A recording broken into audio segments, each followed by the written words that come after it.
Detroit, Michigan. Oh, yeah. Detroit, Michigan. Yeah, yeah, yeah. Detroit, Michigan. Yeah, yeah. Hey, you heard about Marvin Gaye? We got him. Talking about hits there, USA. We got it. How sweet it is. We got those fine, fine super supremes. The kind of girls you see in your dreams. When you hear a thundering sound, you know it comes from Detroit town. Talking about Rosa Parks, Miss Center. Talking about Henry Ford, the inventor. Talking about Aretha, yeah. We got her. Queen of soul, don't you know? Bob Seger, yeah. We got 'em in that old time rock and roll. Slim Shady set the world on fire. The big three, baby, and the finest cars. And George Clinton's peak funk all stars. We spend our days on the line and our nights in the bars. Detroit, Michigan. Yeah, yeah, yeah. Detroit, Michigan. Detroit, Michigan. Detroit, Michigan. Detroit, Michigan. Detroit, Michigan. Detroit, Michigan. Detroit, Michigan. Detroit, Michigan. Detroit, Michigan. Detroit, Michigan.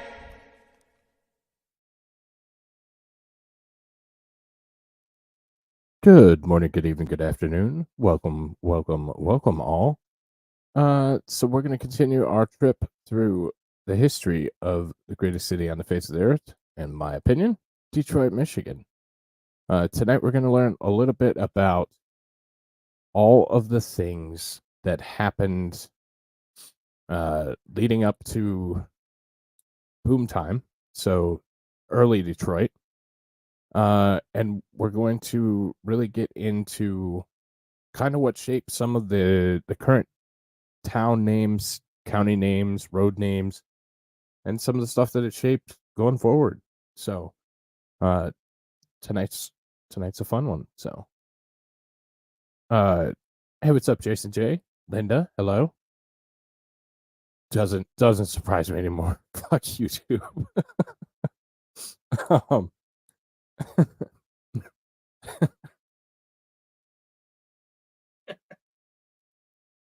Screw you, Comer. But I appreciate the super chat, buddy. Religion stifles innovation. Here for the history. Well, that's your opinion, and we're all entitled to our own opinion here. But I appreciate the super, buddy. All right, so we ended off. There's going to be, like I said, a lot of war, a lot of the shaping of modern Detroit, and many of the things that we currently have implemented. So normal. So we look 1793. We have our first African American landowner in Detroit, Michigan. Jacob Young purchased land from a French settler, and he becomes the first black person to own land in Detroit. And for the time frame, this is pretty spectacular. Like, you still had, we're way pre Civil War and all that stuff. And to have property rights and stuff like that, Detroit was pretty awesome, honestly. And as we saw last week, it was part of the Northwest Territories, or the the new territorial package that people couldn't be owned anymore, which is kind of a shitty thing, and kind of agree with people not being able to be owned. So, yeah, so that was the first recorded African American to be able to purchase land in Detroit. Right after that, we started more war. So, 1794, the American general Anthony Wayne County. Wayne County is still the county that Detroit, Michigan is in. So that's where it gets its namesake. And as we'll see further down the line here, Wayne County encompassed a lot more than the current small area that is the county of Detroit. So anyways, American General Anthony Wayne defeats 50 British troops and Native Americans at Detroit at the Battle of Fallen Timbers, south of Toledo, Ohio. So they sent some troops down from here. Fort Michilimackinac or Mackinac was still heavily contested, changing hands. It was British at this point, as we learned last week. But the Americans are starting to take more of the land and more of the area. So they sent some people down to what is now Toledo, which we'll get into later about the Great War and why Michiganders hate Ohio people. Ohioans, Ohios. Detroit has a lot of architecture. It's starting to become winter, but I was thinking about it tonight, and I was going to, if I can get down there this week, I'll have to look at my schedule. If I can get down there this week, maybe I'll at least do a video or some photographs. Maybe I'll just jump on a live and stream and walk around. But we have some beautiful architecture in Detroit. So, hey, Ghost. Oh, hey, Digger. So Toledo becomes a very contested area, as we'll learn later. That's most of the reason why Michigan hates Ohio and vice versa. We have long memories and don't forgive. So then we go forward to 1796. The war continues in Michigan.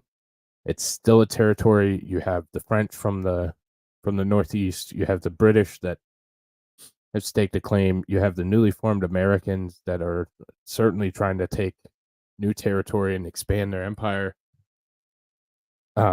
So it was a mess at the time. So August 15th, 1976, Detroit becomes part of Wayne County. So as we said, the current city of Detroit is in Wayne County. I live in Wayne County. Wayne County is a nice little box right in here. But it becomes part of Wayne County, which includes nearly all of Michigan, parts of Ohio, Indiana, and Wisconsin. And again, it's named for the individual that fought off the British and Indian population just a little bit earlier. So the lines here through the map denote what is Wayne County, Michigan.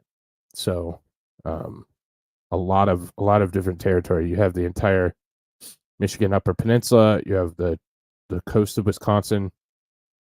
And you have some of Indiana down here, some of Ohio, and obviously all of them into Michigan. So,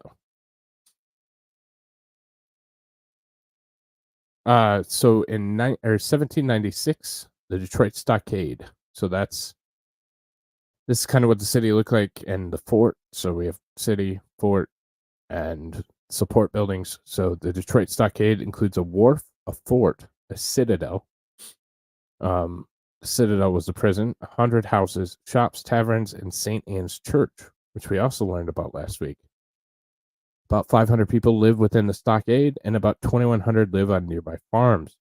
2/3 of the Detroiters are still French. Hell yeah.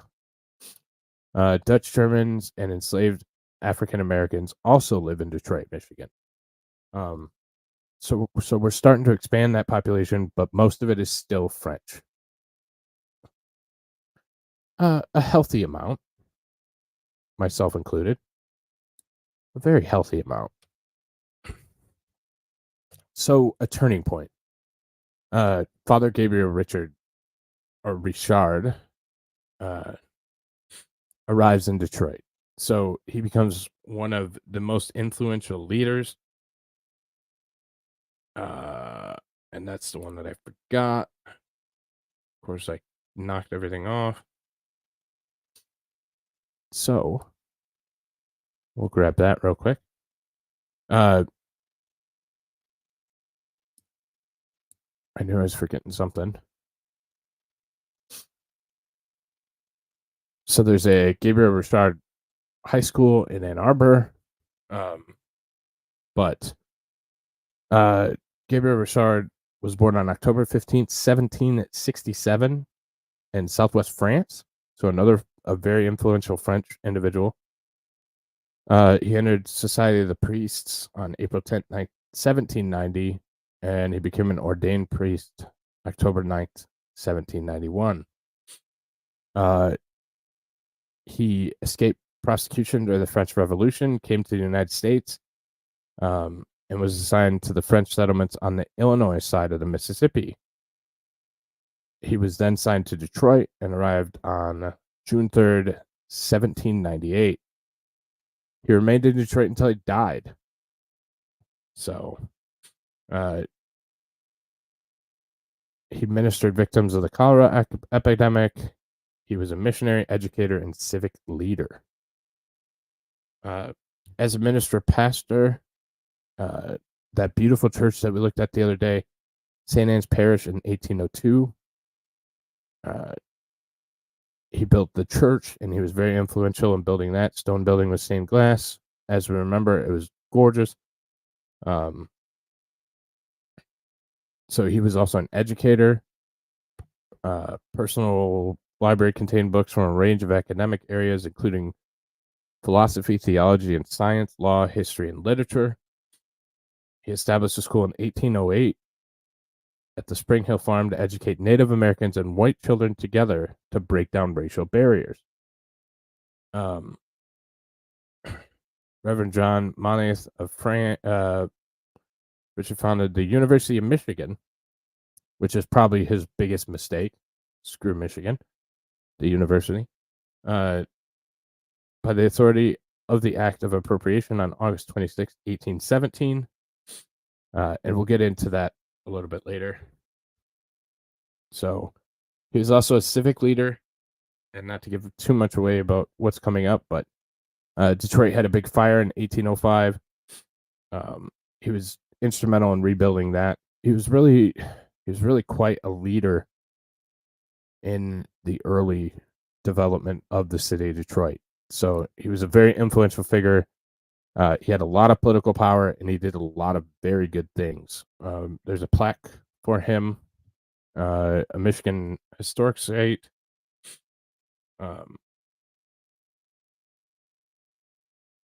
Supposedly you can, I should call this number and talk to him about Father Richard, and maybe he would be worth doing an in-depth. That made a change from a drive-by, and that's changed. Well, they didn't have cars back then yet. We weren't there yet. But maybe I'll reach out, because he's kind of a weird looking little dude there, but he was definitely very influential in the development of this great city. So there's a bunch of steps. As we know, it's changing. There's territories, there's cities, and then there's charters, corporations, like all kinds of different things are going on. But on February 1st, Territorial Governor Arthur St. Clair approves a city charter for Detroit. It's incorporated as a city of about a third of a square mile, or 213 acres. It's relatively small, and we'll take a look in just a moment. But again, Arthur St. Clair River. There's a city named St. Clair. There's St. Clair Shores. So again, this is how we get some of our naming conventions for things around the city, even to this day. This map is kind of difficult to see. I'm going to try and bring it up full. This was the original development for the city of Detroit. This, and I realize you guys can't see that, probably.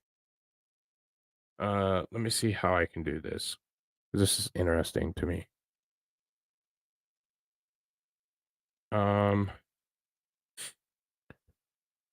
I guess see, I need to find like a button.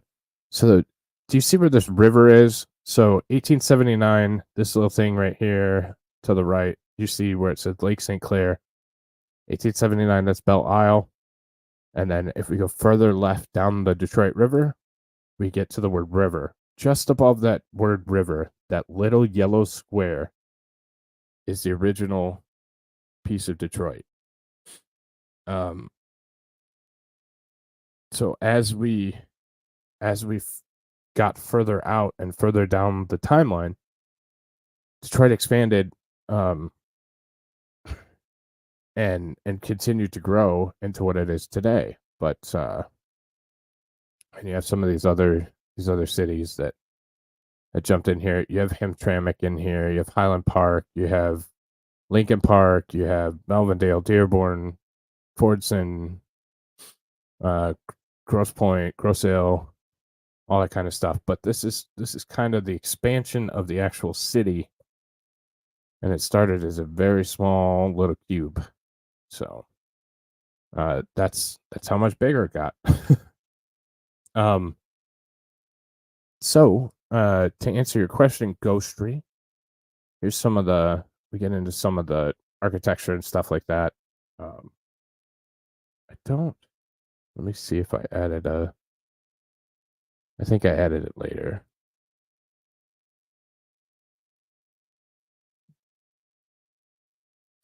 Yeah, okay, so that's the later down the road. Sorry, I had to check. So 1802, February 23rd, the Board of Trustees, they started adopting things like a fire code, buckets and ladders to residents for firefighting. So ironically, this was about 3 years before they had the Great Fire, which we'll get into a little bit later. But yeah, they started to adopt codes and started to have things implemented. 1804, the United States opens a land office in Detroit. Michigan had a lot of land. There was a lot of land around, and they wanted to start selling it and populating it, which we'll see a little bit later too. So then 1805, a couple different events happen. Why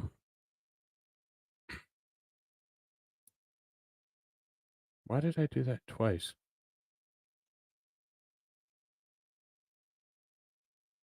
Yeah, we'll get over it.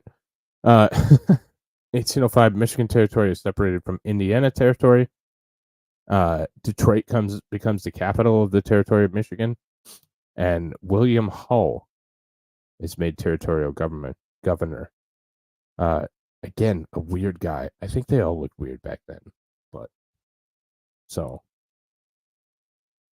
And then, yet again, as foreshadowed and as forementioned, 1805, Detroit is destroyed by fire.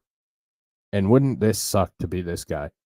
John Harvey, a baker, allegedly sets his barn ablaze with ashes from his pipe, burned the entire city to the ground. So you just come up with all these new regulations for chimney sweeps and bucket duty to put out fires,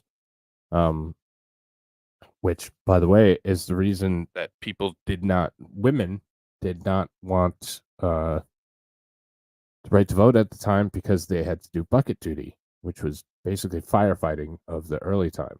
So how would they know? I don't know. I actually don't know. That is the lore, Bobby. But anyways, from that, territorial governor William Hull and Judge Augustus Woodward. Woodward is a very influential name in Detroit.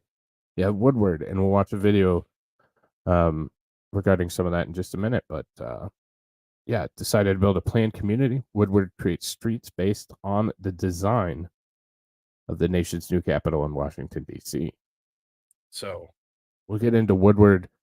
If you know anything about Woodward and classic cars, that's a cool one. But that one will definitely come later once we start, like I said, naming conventions and naming roads and stuff. I can't even tell that the picture isn't even real. It is real. It is real. Woodward creates streets based on the design of Washington's new capital, or the nation's new capital, Washington, D.C. So they build it to be functional and build it to take after what is now Washington, D.C., or the nation's capital. I don't know if there was a separate iteration or a different change, but I would disagree that Detroit looks or has built anything like Washington, D.C., but I don't know. I've never really looked into it. The civic planning side of things. This chunky guy, ignore this first half because I apparently put the same one in twice and forgot it. But 1806, the city of Detroit is incorporated by the Michigan State Governor.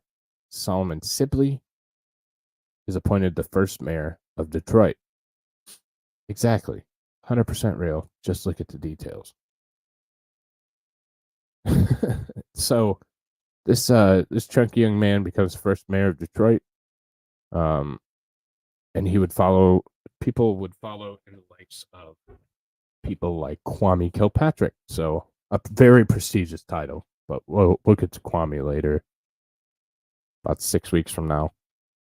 Like I said, didn't get rid of the word. So Detroit, first post office opens in Detroit in 1806. That is a photo of the first post office. Again, just a gorgeous building. So I would have loved to been able to go back in time to the 1800s in Detroit, because we had these big, beautiful buildings here, between St. Anne's Church, the post office. There were a lot of federal buildings going in.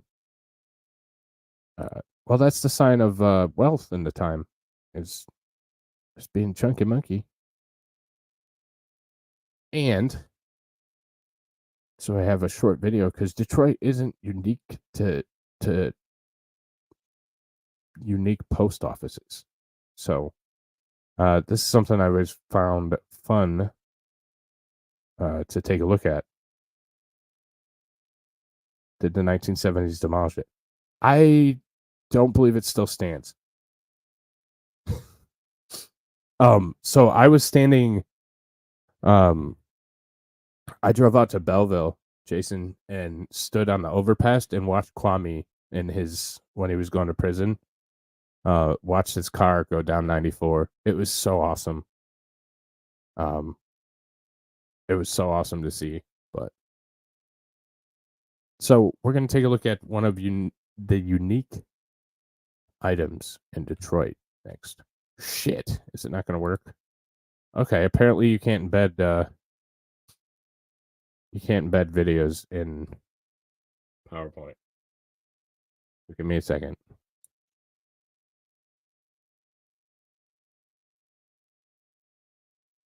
Well, that sucks. That's good to know, though. Good afternoon, Strongfield. This is Al reaching out to you from JW Westcott, welcoming you back to the river. So there is an inside the building mood, and there is a outside being out on the boat mood. It gives me a whole big rush. Ambassador I feel Bridge. free when I'm out on the water. The most unique thing about being the mail boat is the boat itself has its own zip code of 48222. So basically all you have to do to get a letter to us is put down a person's name, the boat that they might be on, Detroit, Michigan 48222, and it's guaranteed to get to us. We have delivered, obviously in rain, sleet, snow. We can typically go through 1 inch to 2 inches of ice without doing any damage to the boat, but once it gets beyond that point, then we've got to put the boats away. And I've got to maneuver our vessels alongside moving deep draft vessels to make the exchanges, whether it's parcels or mail or people. This is a really neat job. We deal with mail. We True. deal with different 100% packages from different resources. When the crew on these boats receive these packages, He fucked so I many know that people. they're quite excited because being on a boat for 30 to 90 days at a time can be challenging. The most common thing's pizza. It is the easiest to transport and send 20 something feet up in the air. Shipping was always a little bit busier than it is awesome. now. I mean, when I started, there was an amazing amount of ships that went by our station, and I've seen a steady decline in that over the last 37 years of where we are still busy, it's just in different ways. In our business, there was a lot of different folks around the Great Lakes that supplied ships, service ships, and most every one of them is gone. We're one of the very last. It's like an extended family. About 6 of our employees are of the same family, and at some point, everyone in their family has worked here. Oh, I think the Westcot's future, as long as there are ships on the Great Lakes, we'll be here. We have the ability to adapt to whatever situation we're facing. It isn't always perfect, but we've done a good job of staying afloat.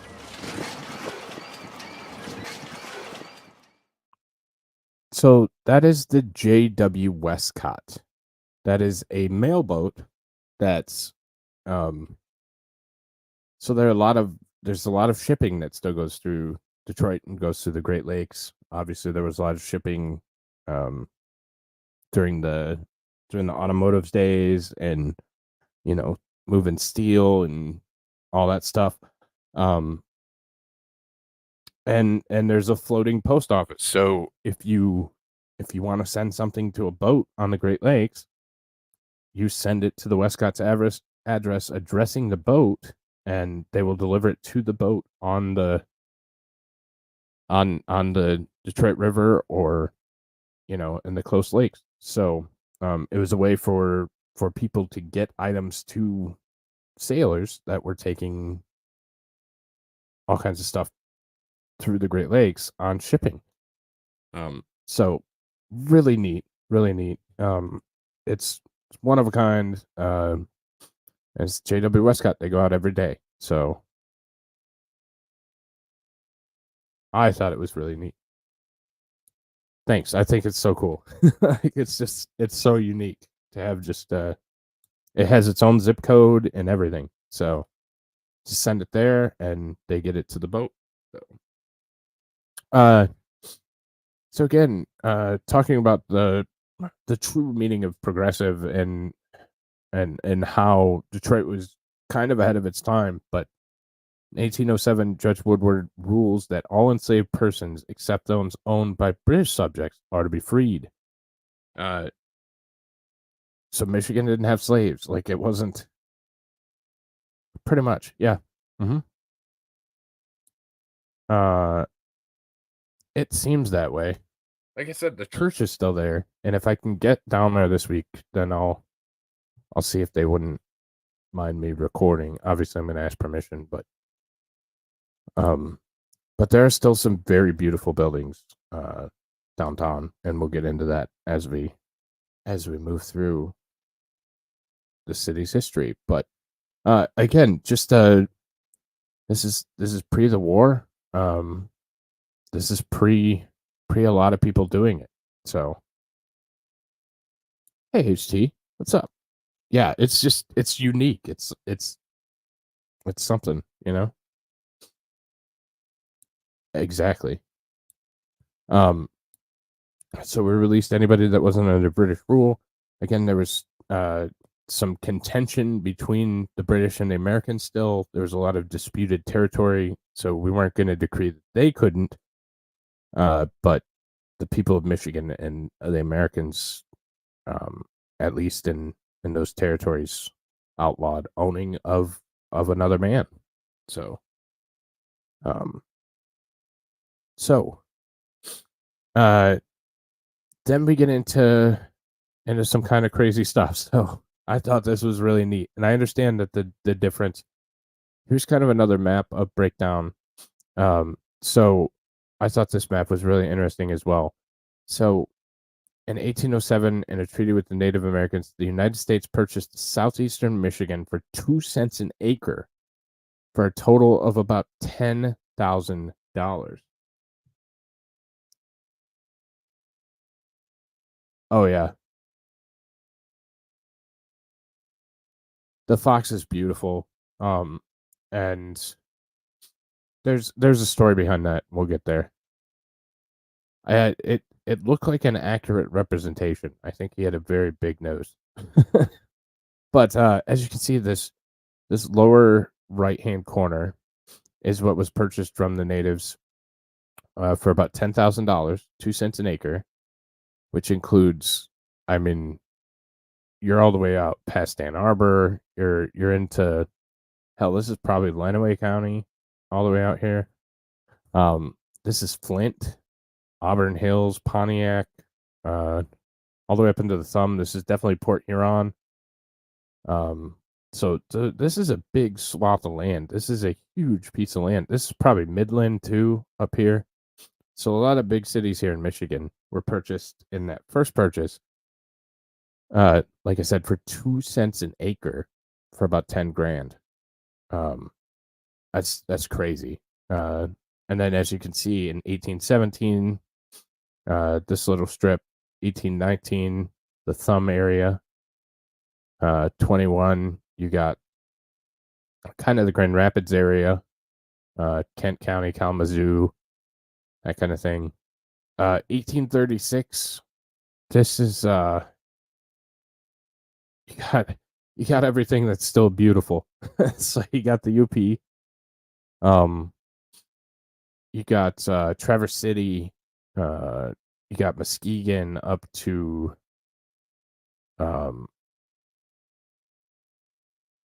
trying to think of the other what's the other town I'm thinking of? Anyways, Petoskey, that's what I was thinking. You also got Grayling and Gaylord. Yes, it's Gaylord. All the way up to Mackinac, St. Ignace. So this is my favorite part of the state that came in 1836. But 1809, the Territory Governing Council repeals the 1806 incorporation of Detroit. There wasn't a lot of information as to why, but they did repeal it. I don't know if it was for a different. Yeah, exactly. They were not. And the current reservation. So my reservation is kind of on this line between the 1819 and 1836.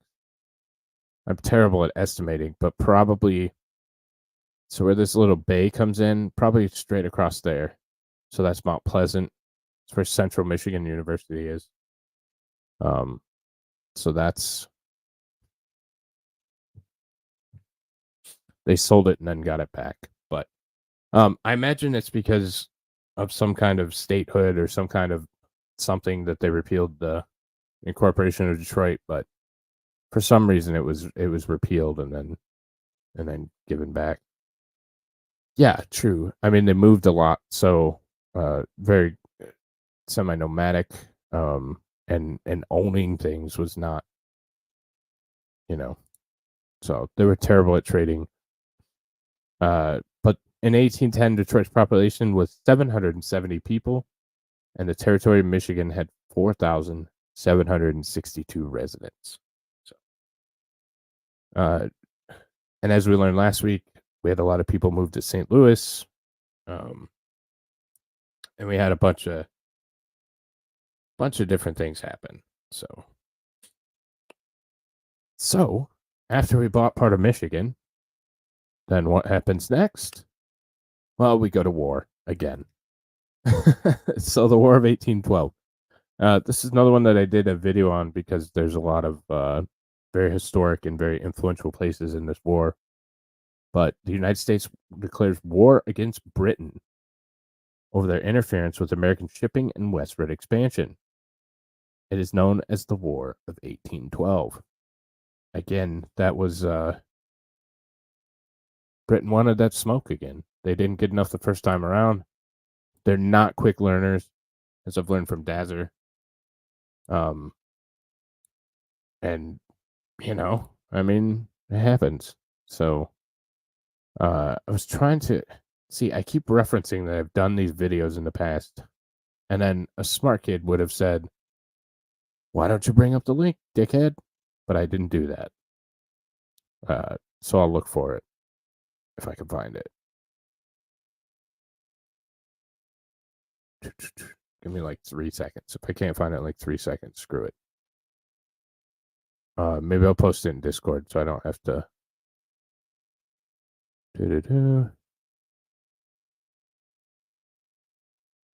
One day, I'm not saying today, I'm not saying in the next 5 years, but one day I'm going to put all my videos in playlists. So the different days and different topics people can look at and be like, oh, that's this, blah, blah, blah. So it can be a little bit easier to get to. Because I do like series, so it should be something that would be very easy. To try and put together, but we all know that's not going to happen with me. But if anybody wants to volunteer, hell yeah. Yeah, I'm not seeing it. I know it was back a little bit ago. Views, blah blah blah. Yeah, there might have to do another one. I don't know. It's in there somewhere. I'll find it at some point. 1, 2, 7, 12 seconds. But we'll get to. So declares war against Britain, blah blah blah. On August 16, 1812, General Hall surrenders Detroit to a small British fort supported by local Native Americans. The British hold the city of Detroit for 1 year. I like the story of Manhattan. Whites bought it from Indians, develop it, make it into great growing land. Indian comes back around, see the goodness of the land, and move back in. Yeah. Yep. So this is something that I haven't covered. So I have a short video on this one, and then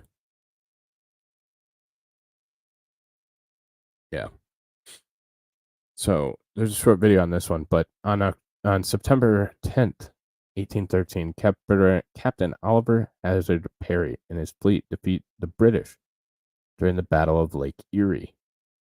The British retreat from Detroit 2 weeks later.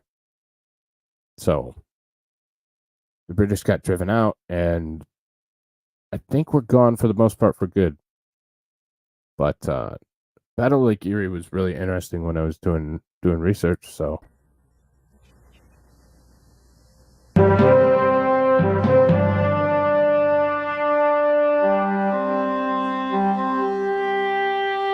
this is a PBS video from like the 90s. So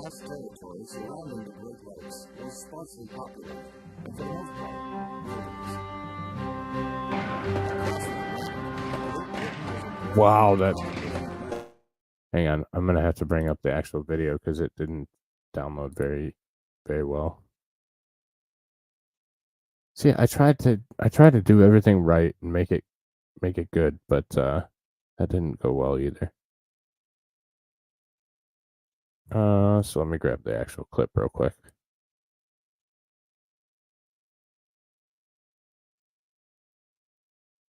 Watch later.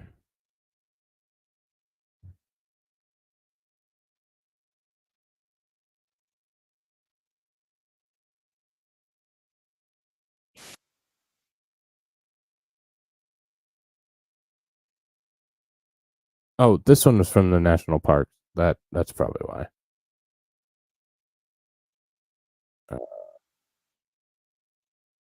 Share screen. All right, let's see if this is a better quality of the video.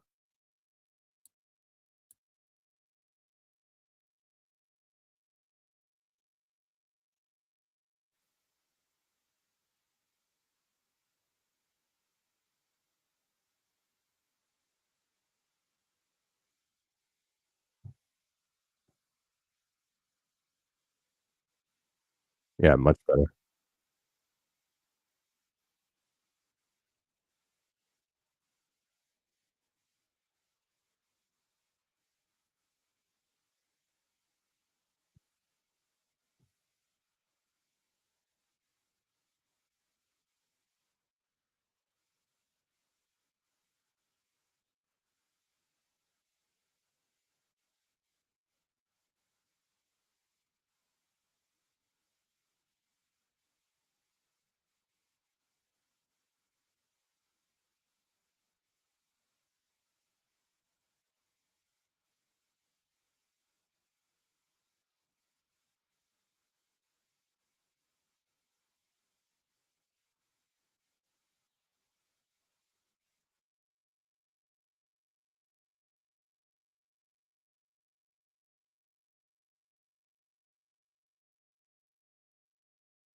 Apparently, this is not sharing audio. Let's try one more time, and if not, we'll just skip to the next one.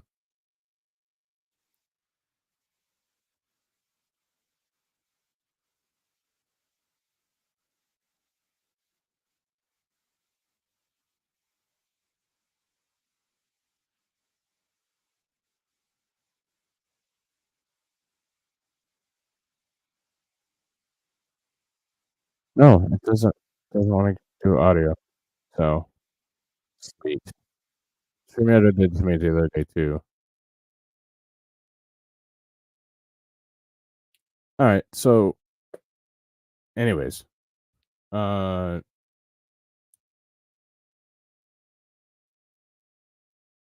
we'll come back to that. We'll try it. So anyways, War of 1812, it was a largely naval battle over Lake Erie with the British, and it was called the Battle of Lake Erie.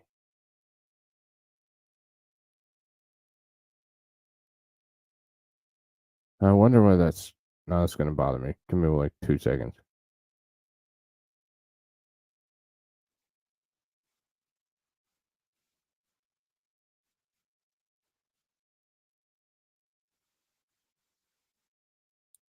Yeah, let's try a different video. See if that works.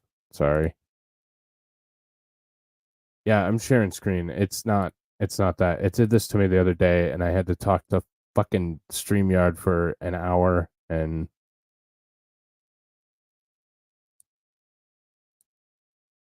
because it was not working properly. Let's see if this one works.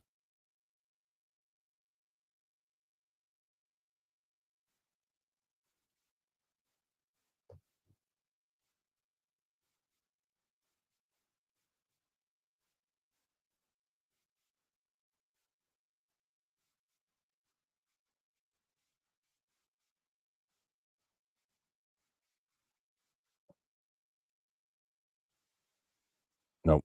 It doesn't look like that one's going to work either. God damn it. It's not. It's definitely not muted. It's not muted. You can see there's the bar. Like there's the dingies.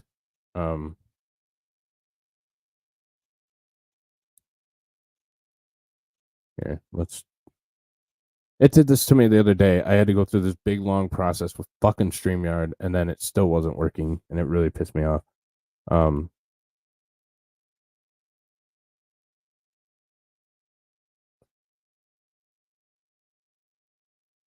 Here, let's try this.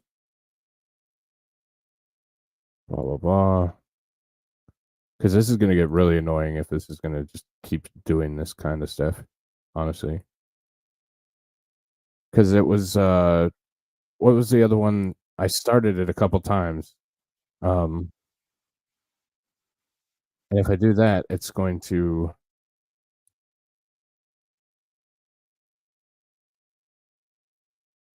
That's why I downloaded everything before. So let's try and just grab the video again. So anyways, British retreated from Detroit 2 weeks later. We'll go to the next slide, and then hopefully that video will be ready to play. So 1815. So looking for a way to reward veterans of the War of 1812, people that fought for what was largely just a territory at the time, with free land, the United States sends surveyor Edward Tiffin north to present-day Oakland County. Oakland County is north of Detroit. It is gorgeous. I appreciate that, then. Yeah, I know something. Yeah, and their support is exactly how you'd think that it would be. Well, did you turn it on? Did you hit the share tab? Like, no, I didn't do any of that shit. I just went for it and hoped and prayed that everything worked out. So, anyways, so he reports that most of the land is swampy and uninhabitable, which hinders settlement in Michigan. So again, we were up against everything. Everything still just didn't work out properly. Like, you had surveyors saying it was garbage, swampland, blah, blah, blah. You had new cities opening. You had challenges from the very beginning. And Detroit is resilient as hell because of it. And that's why I think we're such a great city and such a strong city. So in 1815, Detroit had a population of 850, is incorporated as a city. In addition to new homes, the city now has schools, churches, shops, and businesses. So again, we're starting to get comforts, we're starting to grow, all that kind of stuff. So it's starting to be really cool. So a cool place to live. So let's try this video.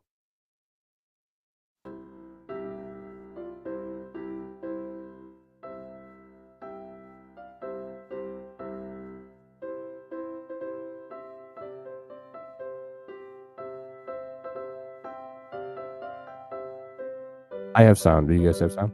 Perfect. In June of 1812, the United States declared war upon Great Britain, initiating a little-known conflict that was to drag on for the next 2.5 years. It was a strange war that the majority of people on both sides did not want, and certainly one that neither side was prepared for. For an entire generation, the focus of the American people had been fighting the land, hacking farms and towns out of the wilderness. Indeed, the war was so unpopular in the northeastern states that church bells rang out in mourning on learning of the declaration. The US Army was a small token force, not much regarded. It was supplemented by enormous numbers of militia that would fiercely defend their homes, but had little interest in fighting anywhere else. In contrast, the British had a substantial army of well-trained professional soldiers. But unfortunately, most of them were in Europe fighting the French, the Napoleonic Wars at that time reaching their climax. The garrison of British North America, as Canada was called at the time, came to no more than 5,000 troops. As for militia, the Canadian civilian population was acutely aware of the odds, and defeatism was rampant, even amongst extreme loyalists. In any case, there were no weapons or uniforms for them. It was to be a war of small make-do forces, patchily trained and equipped, scrabbling in terrible conditions to make and check attacks over huge distances. At this time, most of the border was still virgin forest. There weren't even many roads. Most of the population lived in small, isolated villages of 200 to 300 people, connected by tracks that turned into mud in the spring thaw and were overgrown by late summer. By far the quickest and most efficient way to move troops and supplies around was by water, so the key to successful military operations on the border lay in control of the Great Lakes. At the start of the war, the British had naval superiority on Lake Erie, by virtue of having 2 fighting vessels against only 1 American. They had taken the initiative and seized Detroit, dispersing an American army and garrisoning the place with infantry and guns. This boosted morale, rallied the Indians, and secured the western frontier. To successfully counterattack, the Americans needed to challenge the British ships, and so they commenced a building program at the Navy Yard at Black Rock and a new base at Presque Isle by the town of Erie. Progress was initially slow. The few ships at Black Rock were pinned down by British batteries, and it took some time for facilities at Presque Isle to be set up. In March of 1813, Commodore Oliver Hazard Perry was appointed to command, and he hurried the work along. Once the yards were ready, construction of new ships was rapid, many corners being cut. As Perry said of his new fleet, all they have to do is fight and win one battle. He managed to haul and sail the existing gunboats from Black Rock to reinforce the ships being built at Presque Isle. By the end of July, Perry had a squadron of 9 vessels. His biggest problem was a shortage of crew. Although there were 100,000 registered sailors in the USA, most were on the coasts and few had combat experience. Perry was constantly petitioning for more men, and he took them from wherever he could, although at least 50 sailors from the famous USS Constitution, at that time in refit, were temporarily transferred to his command. To save time, the bulk of the American squadron was made up of the kind of small schooners and sloops that were normally employed as merchants on the lakes, and which therefore the shipwrights were very familiar with. Indeed, 3 of them were actually converted merchants. They were all about 65 to 75 feet in length, 60 to 70 tons displacement, rigged fore and aft with triangular lateen sails, and armed with either 1 or 2 heavy cannon mounted on pivots. There were also 3 brigs, 2-masted vessels with square-rigged sails. The smallest, the Caledonia, was an ex-British merchant ship captured at the start of the war. The other 2, the sister ships Lawrence and Niagara, were at the time the largest vessels ever constructed on Lake Erie, attracting large numbers of gawping well-wishers when launched. They were 110 feet long and displaced nearly 500 tons, and heavily armed with 2 12-pounder long guns and 18 32-pounder carronades. Such heavy armament is a function of fighting on fresh water. Although Lake Erie is some 10,000 square miles in size, nowhere is a ship more than 1 day's sailing from land, or 2 days from a friendly port, which reduces the need to carry provisions. Water does not have to be carried at all. One can simply stick a bucket over the side. Heavy copper bottoming on the hull is unnecessary because the wood-boring teredo worm is a saltwater species. It can't survive in fresh water. Doing without copper bottoming frees up even more displacement for weapons. All this meant that, in comparison to a similarly sized ocean-going warship, its counterpart on Lake Erie could have 30 to 35% more firepower. The British naval supremacy was based on 2 modestly sized ships belonging to an organisation called the Provincial Marine. Originally a British Army transport service, it had evolved into a kind of naval militia, responsible for custom duties and general patrolling. Just after the start of the war, a 3rd vessel, a very large schooner called the Lady Provost, was launched. The British also converted 3 captured merchant vessels, arming them in the same way as the Americans. Their commander was Robert Heriot Barclay, a one-armed veteran of Trafalgar who only arrived in June. He was even worse off for crew than Perry was, having just 60 Royal Navy sailors to supplement 100 semi-professionals from the Provincial Marine. The balance of his requirements had to be made up with soldiers from local infantry regiments. Very possible. These were experienced warriors, but they were not sailors. They weren't even Marines. Nonetheless, in spite of these disadvantages, Barclay energetically reconnoitred the lake, attempted, and failed, to intercept the ships moving from Black Rock, and then settled down to blockade Presque Isle. With the town of Erie providing large numbers of militia, forts blocking the land approaches, and a long sandbar across the harbour entrance, Presque Isle was near enough impregnable. But the sandbar that prevented the British attacking also worked to prevent Perry's large brigs from leaving. What the militia did, and however, the British could not maintain the blockade indefinitely, and they were forced to retire to reprovision. Perry immediately lightened Lawrence and Niagara by removing their guns, then floated them over the sandbar, and then refitted their cannon. This process was not complete when the British squadron returned, But Perry boldly lined up his smaller vessels, and being unaware that the large American brigs were only partially rearmed, Barclay retired back to Amhertsburg. He was awaiting completion of a large vessel of his own. Perry was thus able to sail and established an anchorage at Put-in Bay, an island in the western part of the lake. From here he was able to effectively carry out a long-range blockade of Detroit. The town was filled with refugees, Indians fleeing Harrison's seek and destroy missions in the territory. These people were consuming British supplies at an alarming rate. With provisions running low, and with winter drawing near when foraging would be impossible, Barclay was forced to seek a decisive battle to break the siege. He sailed as soon as his new sloop, the Detroit, was ready. The sloop. Detroit was slightly smaller than the American brigs, but very well made. Unfortunately, her originally intended armament had been captured by the Americans, so instead she had been fitted out with a hodgepodge of different cannon from the British border forts, many of them in poor condition. Nonetheless, she was still the most powerful vessel in the British squadron. Their only other major unit was the ex-provincial marine ship, the Queen Charlotte. Overall, the British were heavily outpowered. They were outnumbered, 6 vessels against 9. They were considerably out-tunned, about 1,100 to 1,500. They were outmanned, about 440 crew to 550. And although they actually had more cannon, the American guns were much bigger, throwing a much heavier weight of shot. But as they put out on the morning of 10th September, they did at least have the advantage of the wind, even if it was very light. Barclay knew that his best chance was to use this to manoeuvre so that he could mass his ships against only 1 or 2 of the enemy in turn, defeating them in detail. Perry was fully aware of this tactic, and he instructed his captains to closely engage set enemy ships, thus swamping the British and preventing them from ganging up on individual American vessels. He intended his flagship, the Lawrence, to engage the British flagship, Detroit, the Niagara to engage Queen Charlotte, and the minor vessels to engage the smaller British ships. The Americans sailed as soon as they sighted the British squadron. Both sides were arrayed in a line of battle, with the larger ships in the middle. As they closed, the wind suddenly shifted to the southwest, giving the Americans the weather gauge and allowing them to attack.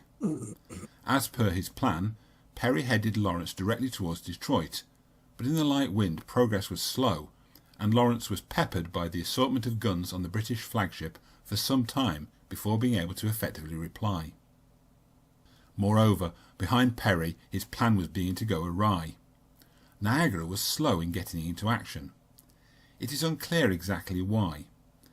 Captain Jesse Elliot may have been confused or upset because Perry had expected Queen Charlotte to lead the British formation, and had therefore put Elliot in the lead of the American squadron.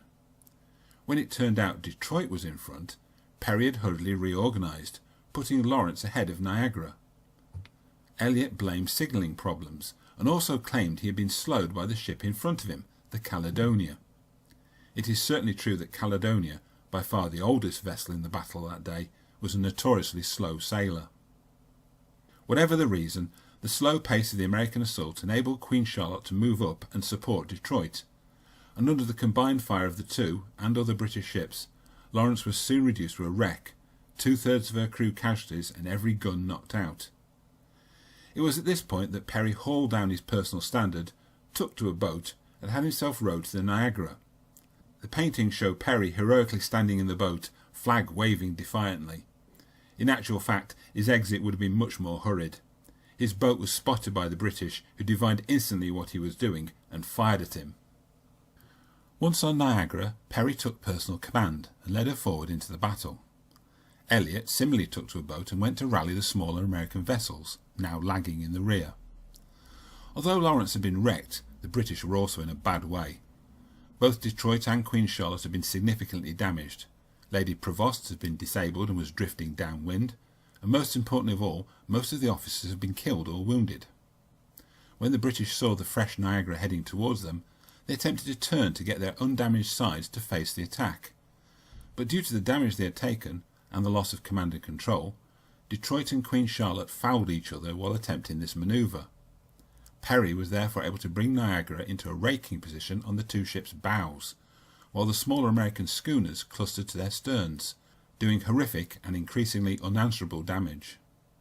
By Herculean efforts, the British managed to get themselves untangled, but they were by then incapable of further resistance.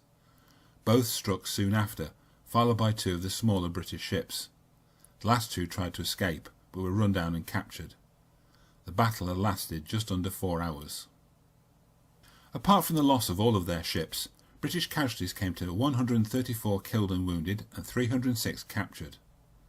The Americans suffered 123 killed and wounded, almost all of them on Lawrence. This decisive American victory completely altered the strategic situation. Total naval superiority on Lake Erie secured the West and prevented any British counterattack for the rest of the war. More immediately, without any chance of resupply, the British were forced to abandon Detroit and evacuate the Thames River region. The Americans used their ships to ferry guns and supplies quickly, and they caught up with the exhausted, half-starved British force and shattered it at the Battle of the Thames.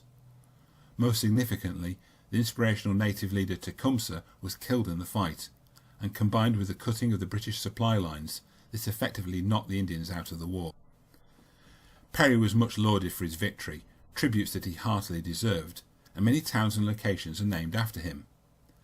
However, the acclaim was marred by the odd behaviour of Jesse Elliott, whose recalcitrance led to unfounded accusations of cowardice. Elliott felt compelled to defend himself, and this led to an unseemly exchange of letters in the press, and eventually the issuing of a challenge to a duel, which thankfully never took place. Perry, whose health had been fragile even before the war, died in Trinidad in 1819. Elliott pursued the feud even after that, to the ruination of his reputation. Robert Barclay, who had been wounded 4 more times in the battle, was court-martialed but absolved of any responsibility for the defeat, which the presiding officers put down to American numerical superiority, a shortage of trained sailors, and the early loss of many senior officers. He was pensioned off and given only a minor command before his death in 1837.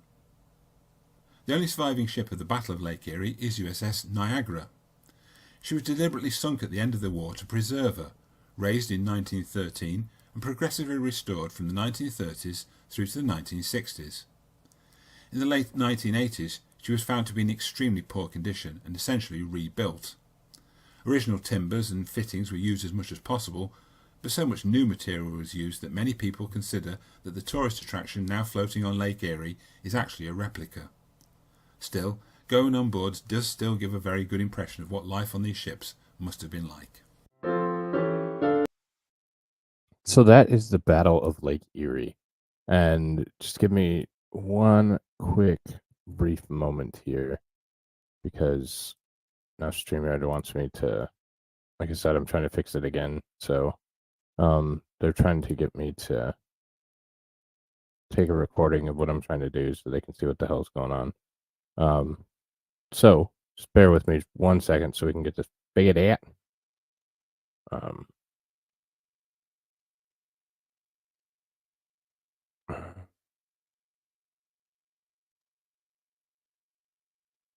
Come on.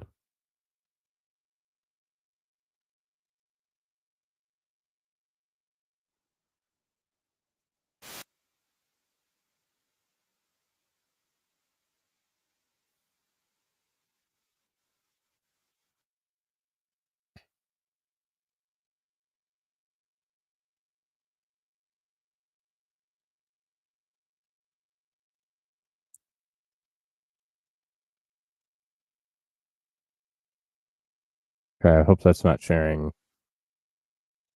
Okay, so I go to here, and then I go to present, and I go to share screen, and I go over here, and then we unmute.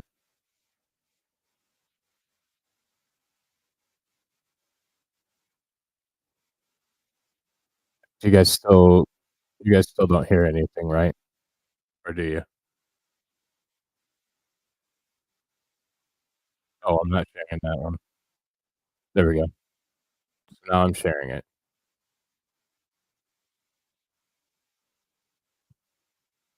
The struggle for the territory had reached a stalemate. It was clear that Okay, so now I'm going to pause this.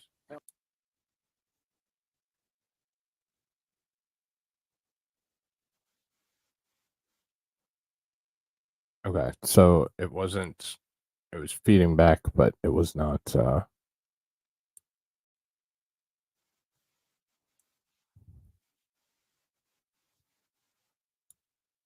Okay, so we got that done. Sorry. Troubleshooting. It's always fun, isn't it?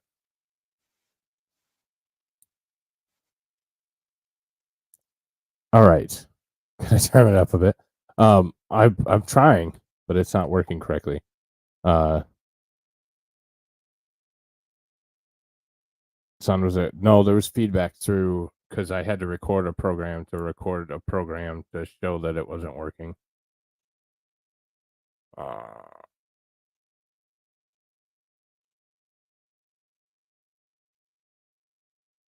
So, all right. So now we're back to this, and I'll deal with that. Should be here. There should have been audio from the actual video itself, but it wasn't, and that was what I was trying to show. It wasn't. It shouldn't have been very low, but all right. So thank you for that. We're back to the show, and I'll deal with that in just a moment. So, ladies and gentlemen, that is the War of 1812. And everything that happened there. So, now we're going to move on. So, like I said, Woodward. So, construction of a road to a small settlement at Pontiac along the former Native American Trail is started. It becomes today's Woodward Avenue. So, Woodward Avenue, what we're going to get into next, is a really cool classic car spot. It was the nation's first highway, as we'll learn from some of the stuff here. And again, just another very influential area in the city of Detroit and in the nation. So, I think it's cool. If anybody's ever had the opportunity to go to the Woodward Dream Cruise, I highly encourage you doing it. That's what we're about to look at, and that's what we're about to talk about here. But yeah, it's a really cool experience, and Nation's First Highway #1, and it goes from Detroit, kind of northwest, and we're gonna watch a slight program on it from the news, the annual Woodward Dream Cruise.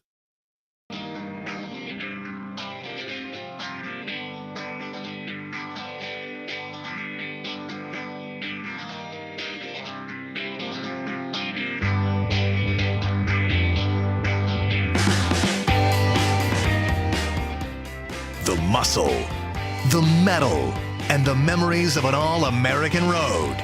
Join hosts Carolyn Clifford and Mike Duffy for the Woodward Dream Cruise, presented by Ford.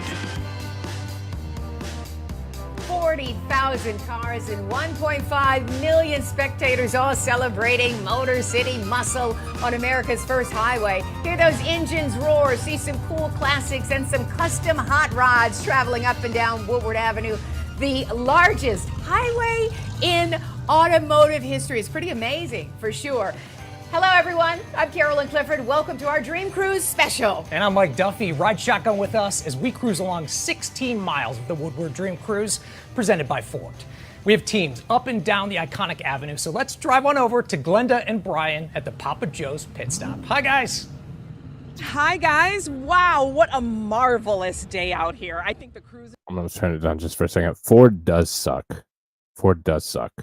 But this is the Woodward Dream Cruise, and it's pretty cool. They have drag racing and shit down Woodward. The fabric of this community. There's so many people connected, whether it be the designers or the builders. So we take special pride in this event today. And welcoming the million cruisers who will come out and join us, like the Brown family in this 55 Dodge. Great to see you guys. All right, Dave, what do you have?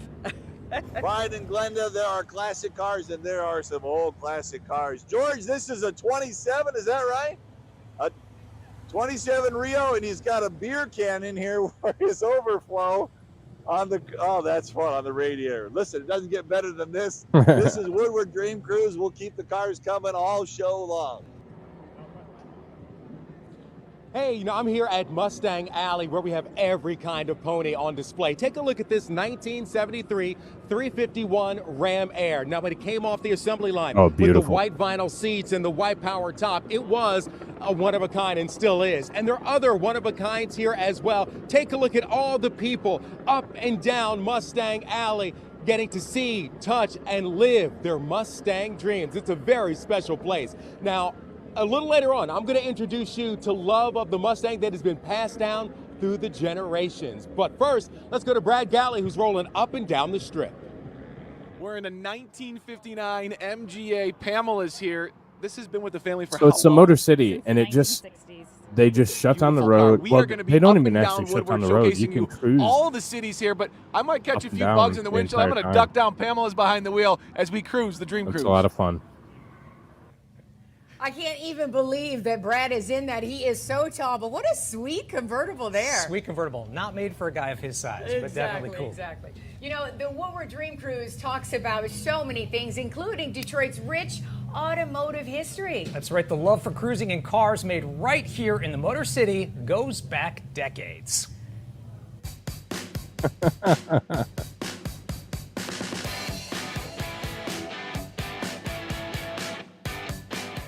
Summer nights in the 50s and 60s were for cruising Woodward Avenue. Drive-ins along the Strip were places to.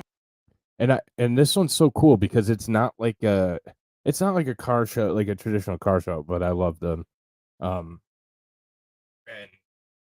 But it's just people driving up and down the road down Woodward in Detroit. It's awesome. It's 17 miles.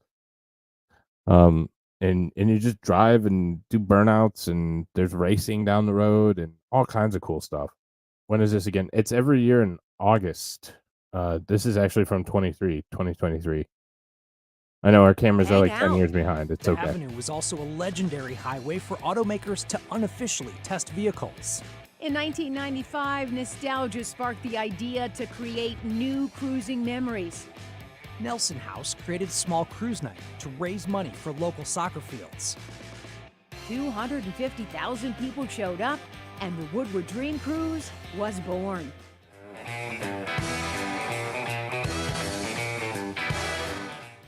It's become a yearly tradition for WXYZ to broadcast the cruise.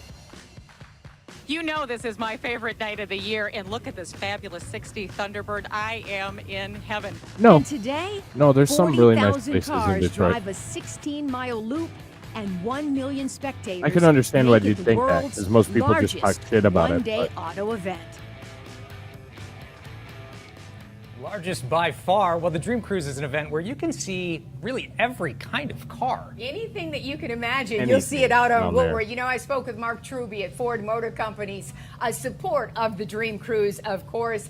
He talked about what makes it classic and the new vehicles bound to become icons. We caught up with him at the fabulous restaurant Cruise and Muir.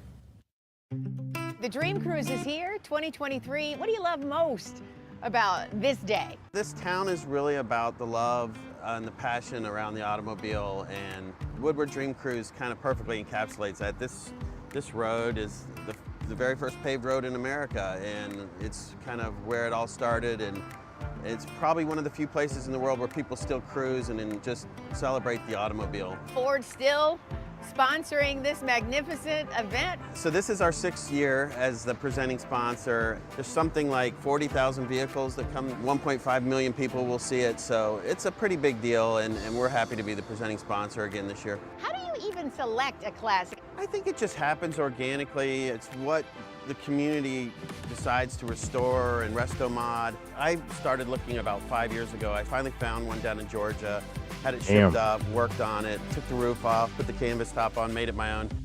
There's no formula to make a classic. It just happens because of the love of the community around it and people sharing. For now, people digging it, really. Digging it for sure. I'm digging this dark horse right here. Tell me about this beauty and why Ford is so excited about it. We are still doing a big V8 muscle car, And this is the newest generation of the Mustang, and the Dark Horse is the top of the line. It's the highest performance version of the new Mustang, and we're also doing, you know, special racing versions, the Dark Horse S, Dark Horse R. So this is, you know, it's the pinnacle of Mustang performance. They're just now hitting the market. All right. So before I let you go and enjoy the cruise, anything else you want to add about Ford or anything else? You know, this is a big year for us, our 120th anniversary. So if you look at the logo of the Woodward Dream Cruise this year, you'll see two cars. One is the sweepstakes car. This is the car that Henry Ford raced to, and the money he won in that race was used to finance and start up the Ford Motor Company in 1901. And then the second car on the logo is the Dark Horse. The continuum of history over 120 years. We're still in Dearborn, we're still Detroit based. The Ford family's still so involved and cares so much about the company. Detroit is a very special place for Ford. It will always be our home. Michigan will always be our home. And you know, Woodward Avenue was where it all started, so it's great to be back here to celebrate that. Well, congratulations on the anniversary, and thank you so much for being with us. Thank you, Carolyn. Enjoy the cruise. All right, all the best. Wow, so much rich history from yesteryear to present day. Just amazing, right? And where it all started. We are right here. Well, we are just getting revved up and gearing up at the Woodward Dream Cruise. And coming up next, hydraulics and drop chassis that hug low to the road. We'll introduce you to a crew of custom car owners who love their low riders. So yeah, so that's if you're ever in the Detroit area, and I'll address some things now that there's not a video playing behind me. One, that's awesome. That's so awesome. Detroit is, there are some areas that are still absolutely gorgeous. And I would suggest there's others that are not. So, well, that's just normal media at this point. So not technically in Detroit. So it depends. So anybody not from Detroit says that all the way out to fucking Flint is Detroit, but it's not. So, in Detroit City, no. In Dearborn, River Rouge, Inkster, all kinds of intermediaries. So all kinds of suburbs of the city of Detroit. Yeah, they still produce cars and have a lot of Ford employees. So, for now, River Rouge or Dearborn is the bigger plants. So, F-150s are being Dearborn, Bronco, and Ranger built in Wayne. Yeah, Wayne is where President Biden was supposedly going to go, but didn't. So that's Wayne.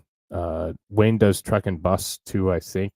Still, Mustangs built in Flat Rock. So in the suburbs of Detroit, but nothing really happens in Detroit anymore. So all the moving jobs out is more about the parts going into the car, I guess. So we get a lot of our parts from overseas, Mexico, Canada.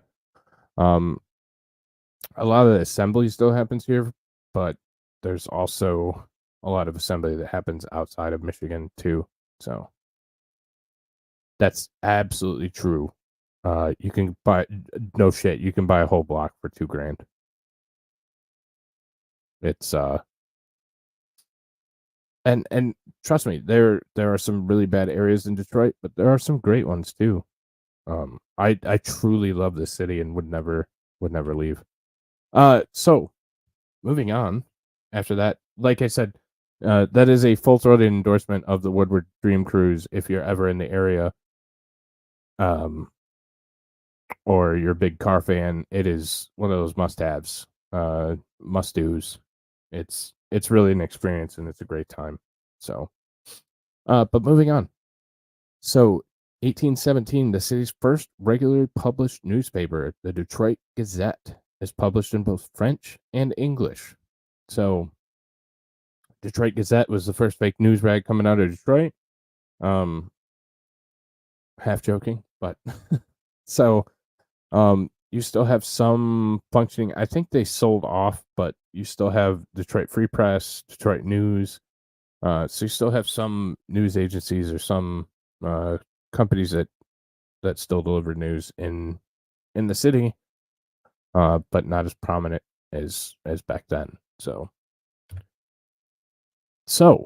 August 13th of 1817, James Monroe, former U.S. president, visits Detroit, the first U.S. president to do so. Monroe City and County are named in his honor. So Monroe County and those are just south of the city. Monroe City is it's kind of like southwest.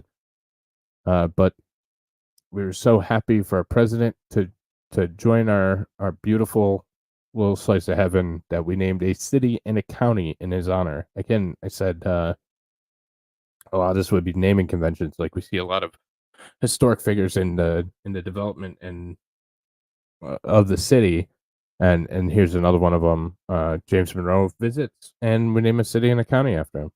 So, I hope Jason's still here. In 1817, the worst university on a planet was developed. August 26th, the Pastimiad, or the University of Michigan, Gania, was founded in Detroit, initially offering classes in the quarters of the corner of Bates and Congress, and that was the original building. It moved to Ann Arbor, became liberal and a hippie in 1837, and was renamed the Gross University of Michigan. And then they took the moniker of the Wolverines and cheated at football, and just all around suck. Yes, I'm salty. Deal with it. So that's enough out of the University of Michigan. Walk on Water. In 1818, Walk on Water is the first steamboat on the upper Great Lakes. It makes water travel from Buffalo, New York to Detroit easier.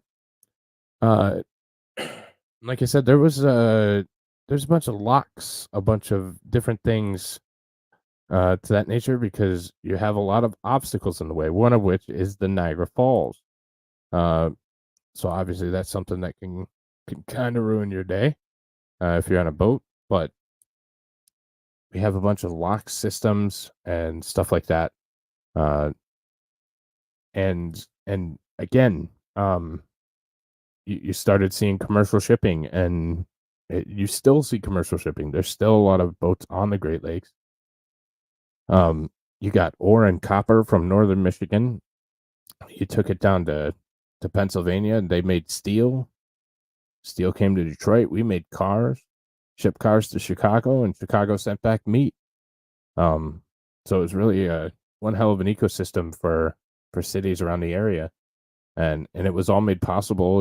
And what made us so strong was the fact that there was so much water.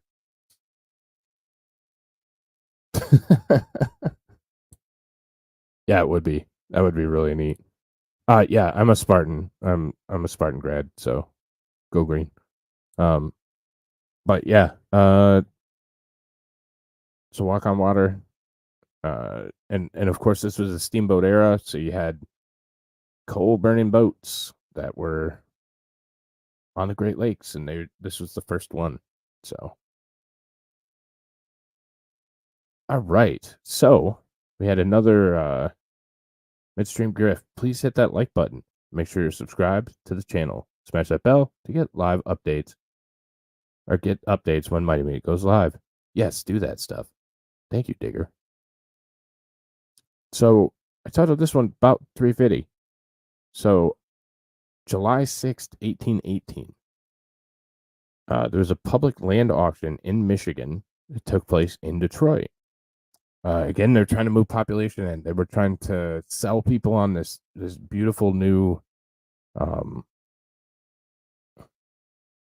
That would be cool. That'd be really cool. So the average price for land is about $3.50, or about $4 an acre. Again, that is so cheap, and they were trying to bring people in. They were trying to get people to show up and settle and farm and take advantage of what's here. And many of them did it, but I need about $3.50. per acre. What's $3.50? $3.50. $3.50. See, I wasn't lying. But so there's this big drive.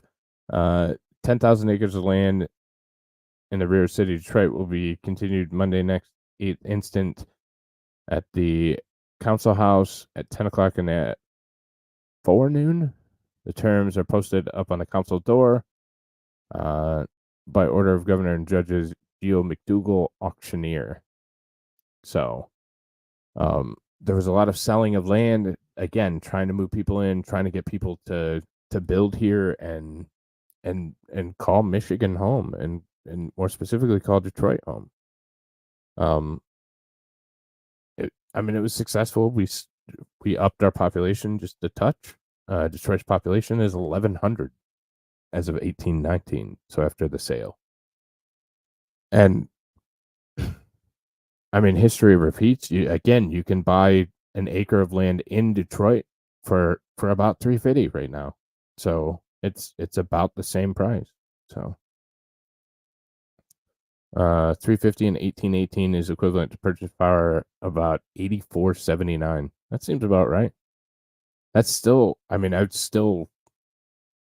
still cheap land. Still really cheap land, but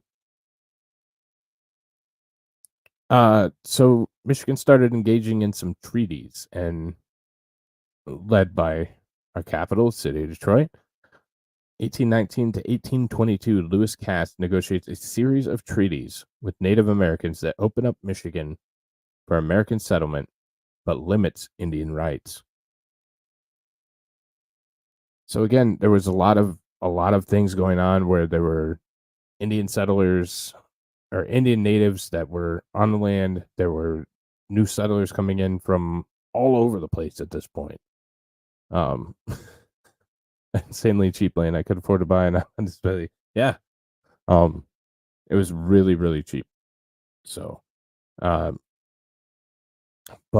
this is when you start seeing more of the tensions with the natives, because you're starting to limit their rights. And again, you're starting to see a lot of people, start to move in and kind of civilize the area, or very,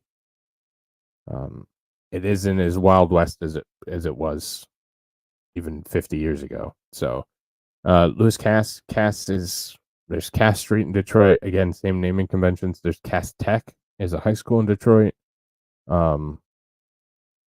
So again, you get the same naming from influential names from our past. 1821, the fur trade is still a key export in Detroit, but it's starting to decline due to overhunting. So the price was way up. And then obviously when you have more people settle and more people coming into the area, more hunting happens, because there's more of an ability for people to make a living, make money. So you start seeing overhunting, which also had an effect on the native population, because of course they want to conserve and, live off the land and that kind of thing. And again, it caused more tensions, which will lead to things in the future that were contentions between the American population and the Indian or Native population. So in 1824, the territorial legislature recognizes Detroit's city government, creating the Common Council and the office of mayor. So Detroit's back to a city again. We lost it for a minute, but we got it back. Never stopped fighting. And then 1825, on April 4th, Detroit elects its first mayor, John R. Williams. Present-day John R. Road is named after Williams. So they took his first name instead of his last. John R. is up by Troy, which is north of the city. The coolest thing about that is there is a road that crosses John R. that, I shit you not, is called Big Beaver. Big Beaver and John R. crosses in Troy. And then we have the Erie Canal.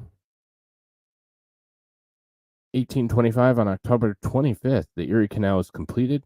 It connects Lake Erie with the Hudson River near Albany, New York, making transportation of people and goods across the New York State easier, faster, and less expensive. Eventually, roads are improved between Detroit and Toledo, St. Joseph's, and Chicago. So this was part of the expansion that made what ended up being US 12 or Michigan Avenue. Michigan Avenue went from Detroit to Chicago, and it's a highway, so it's mostly 2 lanes all the way back and forth. And it goes, it's Michigan Avenue or US 12, and that goes. Actually, we could look.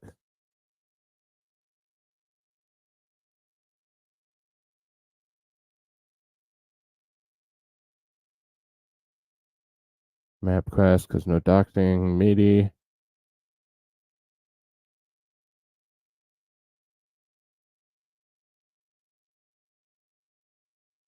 And we'll go over here. So Michigan Ave, or US 12, starts in the city of Detroit. So we can go into Detroit here. So this is Woodward right here. This 1 that goes up that way.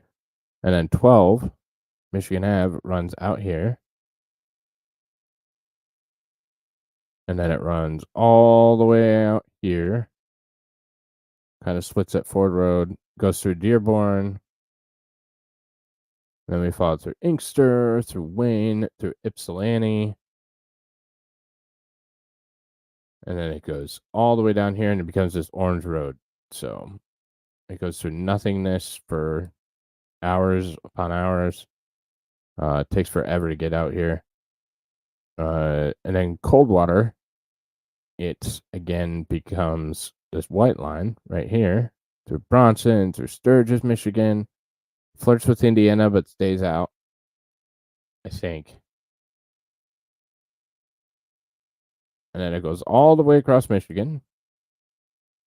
Well, I take that back. It does go to Indiana eventually.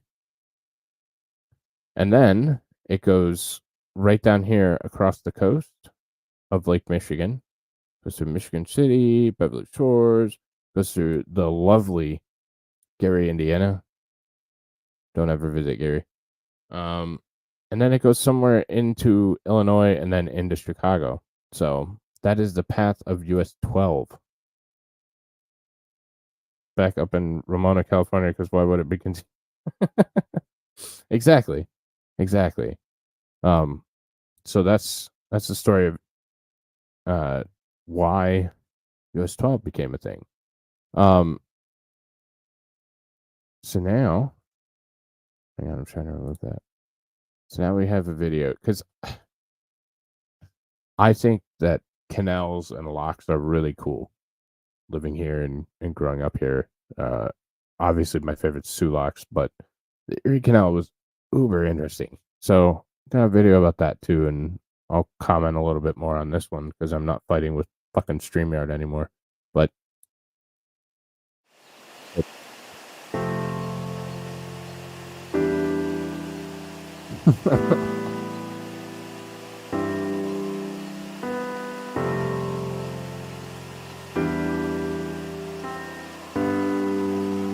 oh, they are. How they can move so much water. This one should have sound, no question. If it doesn't, somebody please let me know. Lock number 1 of the Ohio-Erie Canal in Akron is virtually lost and forgotten.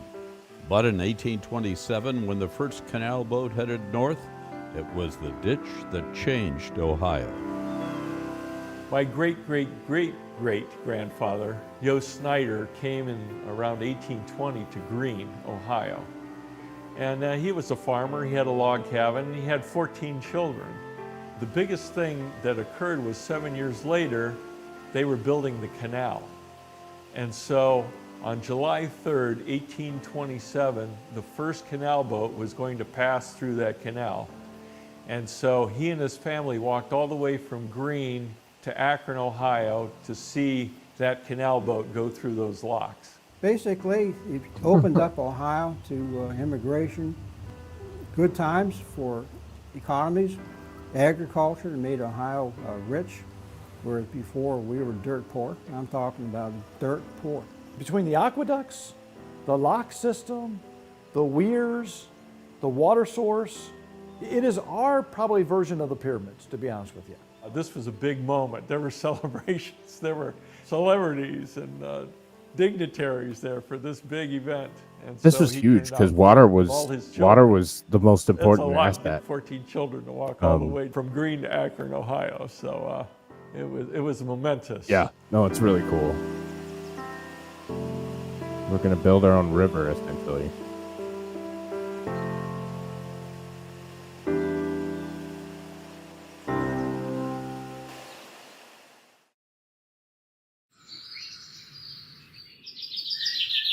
I know it says Ohio because there's not one for Michigan, but just trust me, it's fine. When General Simon Perkins, along with settler Paul Williams in 1825, stood looking down from the highest point on what was to become the city of Akron, they knew what needed to be done to make the city and Ohio prosperous. Simon Perkins was astute enough, visionary enough to see the potential of the Ohio and Erie Canal, and he's the very reason why the Ohio and Erie Canal came through Akron today. He knew he needed to be able to get products to Cleveland and the rest of what was America. The canal was the answer. So it was a sales job, I'm pretty sure, but he basically said, if you bring the route of the Ohio and Erie Canal through Akron, I'll give you the land. Made it easy decision for the canal commissioners. The American Indians first came up with this idea. They give George Washington the credit, though, because he was important.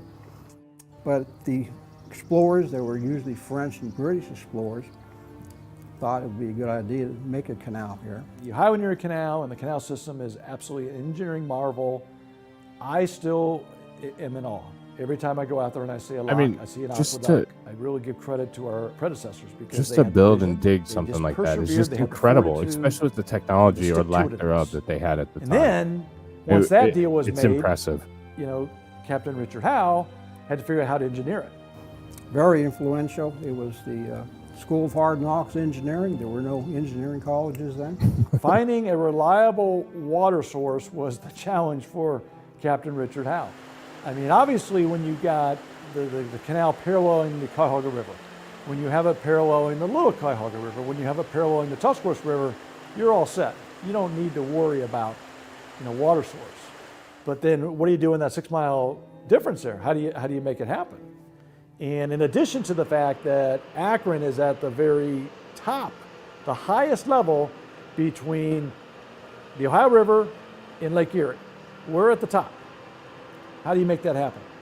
That is why Summit Lake is so important. A glacial fed lake, and he basically said, okay, fine, we got at least a water supply source, now how do we connect it? And he did it. Maintaining the water level in the canal was a challenge. Engineers built 3 feeders between Akron and Cleveland. Water was diverted from the Cuyahoga River to the canal by a feeder channel. It's an amazing, engineering feat, without question.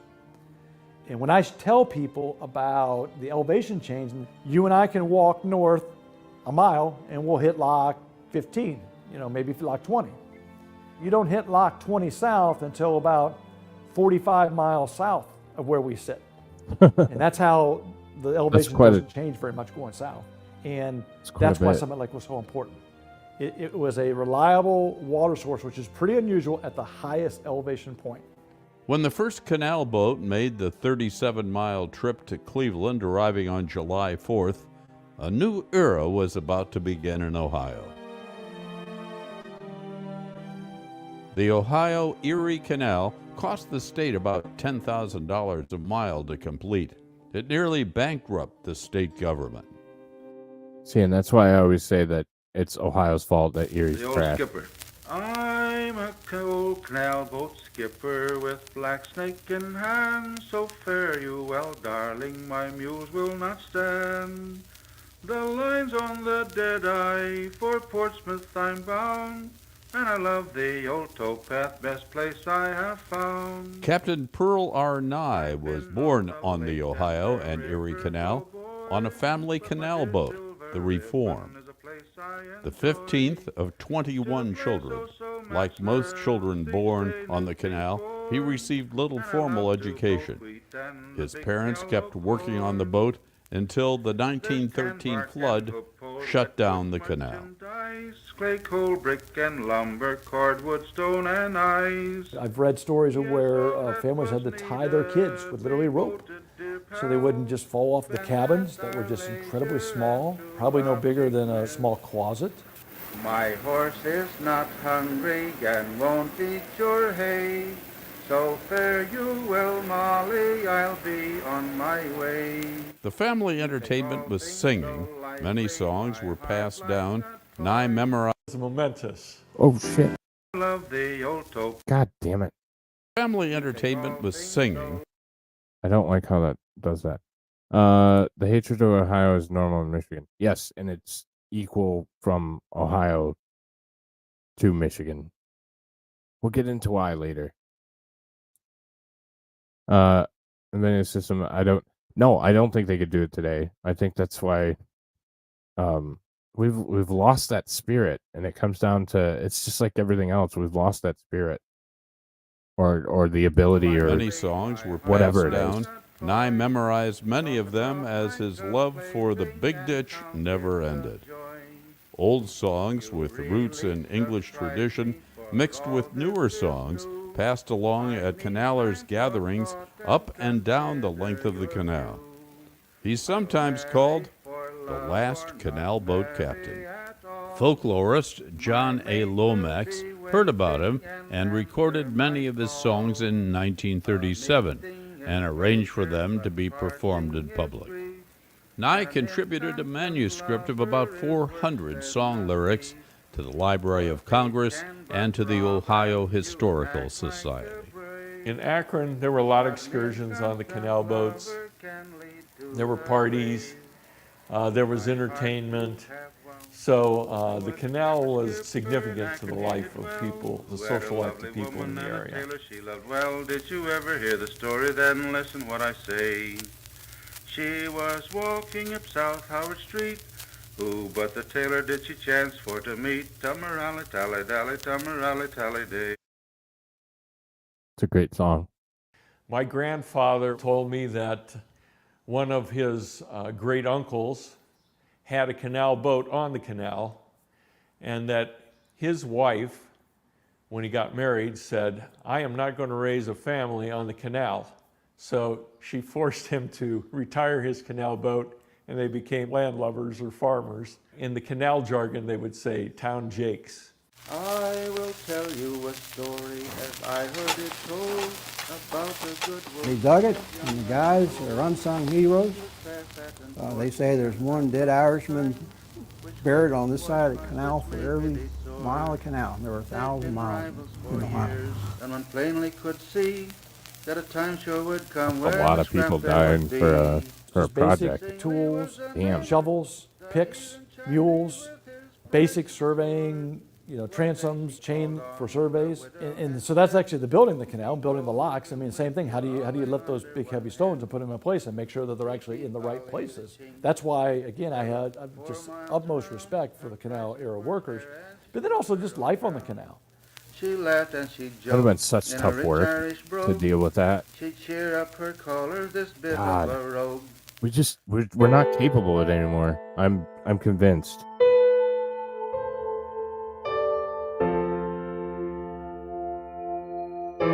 You just can't do that hard The work canal was anymore. hugely important to this area and to Ohio in general. The canal is what brought industry to Ohio from the East Coast. The canal is what connected us monetarily to the East Coast. It allowed farmers and quarrymen and whoever in Ohio to ship their goods out to the East Coast and beyond. One group that prospered were stonecutters because of the Ohio sandstone. So we're here at Deep Block Quarry Metro Park, and behind me are the main quarry steps and just a small portion of the greater quarry that is here. And you can still see the marks of the tools that were used here and really appreciate what this quarry once was. And this relates to the canal because we are right on top of the canal. It's just a few hundred yards that way. Deep Block Quarry gets its name from the deepest lock, lock number 28, where stone used to be loaded up onto canal boats and shipped up to Cleveland and beyond. Lock 28 raised and lowered canal boats 14 feet. Sorry, That's I'm a more nerd, but change this in is elevation so, than this is any so other neat. lock along the canal. Oh, Though they it may do. look enormous, in reality, these locks were built It's one to of be the an most exact impactful fit for the things boats is of the day, government with just a regulations. foot of leeway on each Disposable side. society, yeah. A canal boat could carry Absolutely. the equivalent of a modern day semi-truck. So it was amazingly efficient for the time Also to be too able to lazy, move that yeah. stone. Untold tons of stone were quarried from this area and shipped all around. So you can find stone from Deep Block Quarry and several other local peninsula quarries all throughout downtown Akron, all throughout downtown Cleveland, and beyond. In 1879, Ferdinand Schumacher purchased part of the quarry. He would utilize the stone quarried here down at Cascade Mills, way down in downtown Akron, and he would use these grindstones to remove the hulls from oats in order to create oatmeal. He's credited with introducing oatmeal to America, supplying much of it to the Union troops during the Civil War. He later became one of the founders of Akron's American Cereal Works, later Quaker Oats. The quarry records here show that stone was shipped far and wide all across the United States to many states all the way west of the Rockies and even overseas to Russia, Japan, and Germany. So the stone that was here was really prized. It was high quality. Mason marks can still be seen in the Berea sandstone at Lock 29. The Masons did this to identify their work. It showed how much work they had done, and it determined their pay.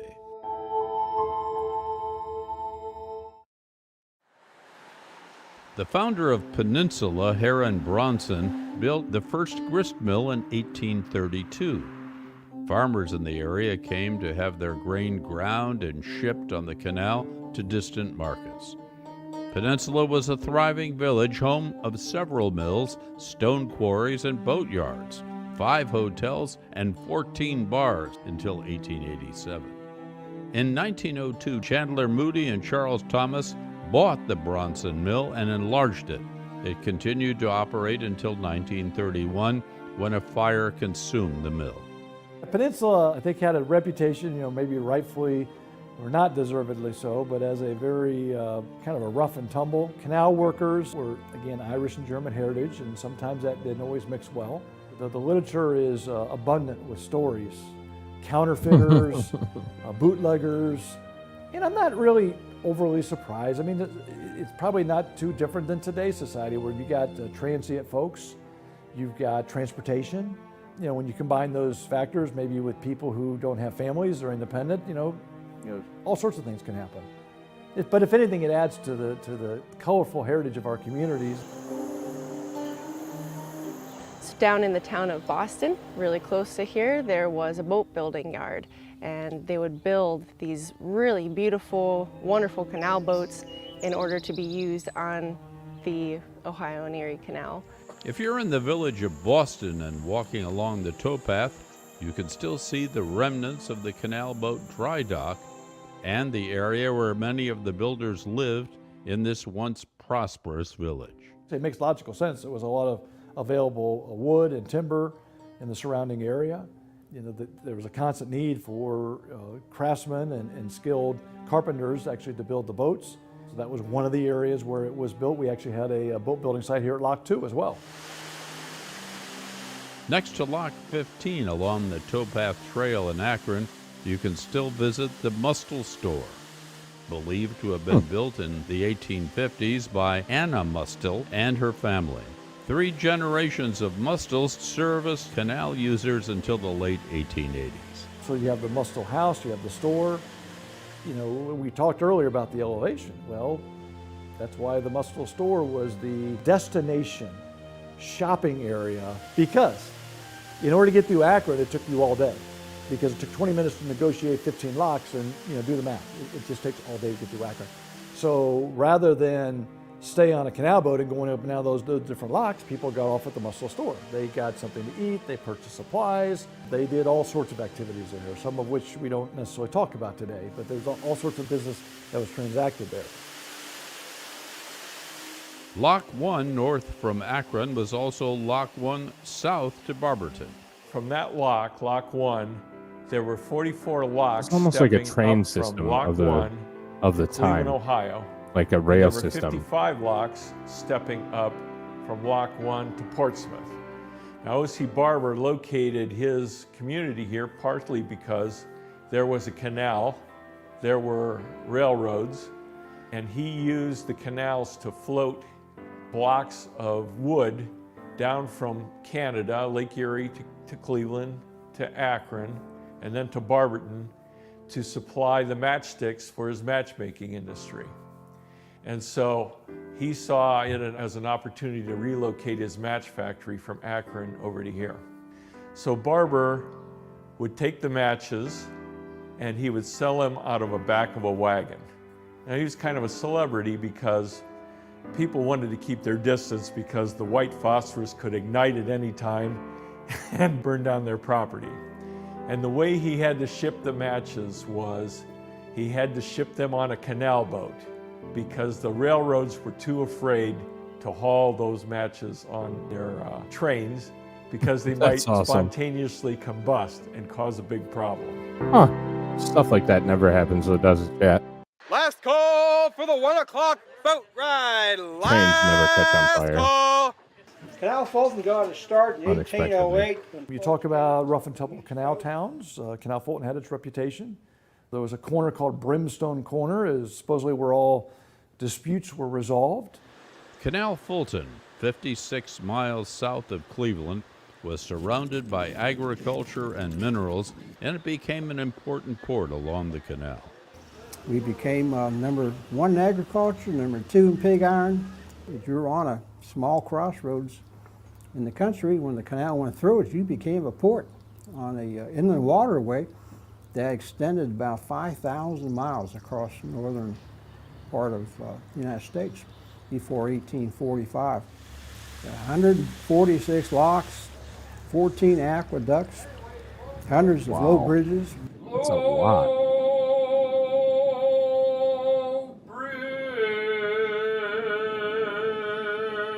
It can be a lot of fun. It's always a fun experience to have so many different people come through and just ride the boat. I've seen people ride the boat from all over the world. We've had people from as far away as China and Japan, and even our cousins across the pond from England come and visit. It's been a lot of fun, mostly for the people that you're exposed to, although the boat itself has its merits. On a good day, this job is a lot of fun in the summer. I have a particular fondness for Canal Fulton because it's the only place today that still has the word canal in its name. And it has the only operating canal boat, the St. Helena III. The St. Helena III was built in the McLaughlin Dry Dock. And the McLaughlin Dry Dock is appropriately named. Anne McLaughlin was an incorporator of the Highway and Canalway Coalition. Her family operated the dry dock back in the canal era. Ed J. McLaughlin and his father James purchased it in 1860. They built and repaired canal boats at that dry dock for many years. It's still used today to repair and store the St. Helena III during off-season.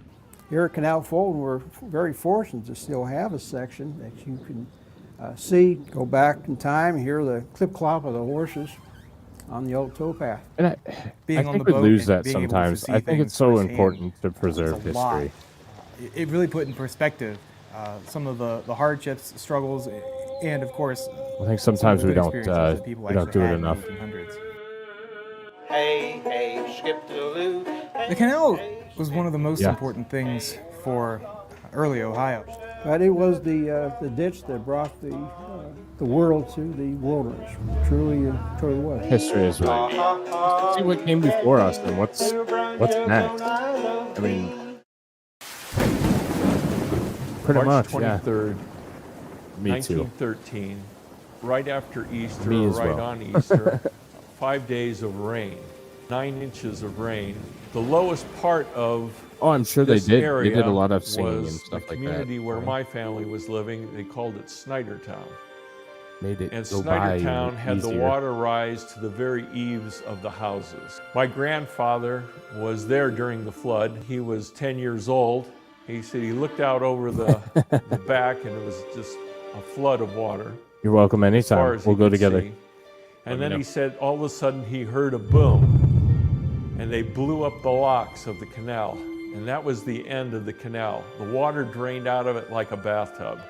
And the heyday of the canal was over. And over the years, after the big Very flood true. in 1913, they went back to And nature. stop deleting history. We need to remember it, not delete it. The aspects that I found interesting were growing up as a child, it seemed to be the industrial dumping ground of the factories in Barberton. And so I always thought of them as polluted and terrible places to be. They smelled. When I grew up and I was in junior high, they would have us do science projects. And one of my science projects was displaying the pollution that went on in the canals. And now I'm just fascinated by the fact that now they're turning them into recreational paths. It's coming back to life and trees and wildlife, and it's becoming a nature zone instead of a dumping ground for pollution. Much of the credit goes to Congressman Ralph Regula, who had the vision for a national park. Said have that opportunity to create a legacy for future generations. Our lack of appreciation for our heritage is frustrating. During the hearings on Very establishing much the so. park, I agree with that guy. Congressman Regula said, "We could be the architects in preserving this heritage for future generations. It goes far beyond today in terms of potential." Oh, a train. Park was Cuyahoga created Railroad. by a bill signed by Gerald Ford in 1974. We've documented $409 million of economic impact on an annual basis that the Ohio and Erie Canalway generates. That's significant. 3,200 jobs it supports. $37 million in tax revenue is generated. So what we're doing is not just a great resource development project, where some people like to call it a tree hugging project. It's not just a nature project. We are talking about real dollars and cents. The Ohio and Erie Canalway Coalition, established in 1989, a private nonprofit organization dedicated to developing the Ohio and Erie Canal Towpath Trail. When completed, the Towpath Trail will be 101 miles long. The thing I love about this project is that something that was built literally by hand by German and Irish workers almost 200 years ago. And if we do it right, and I think that we are doing it right, this incredible resource will be here another 200 years.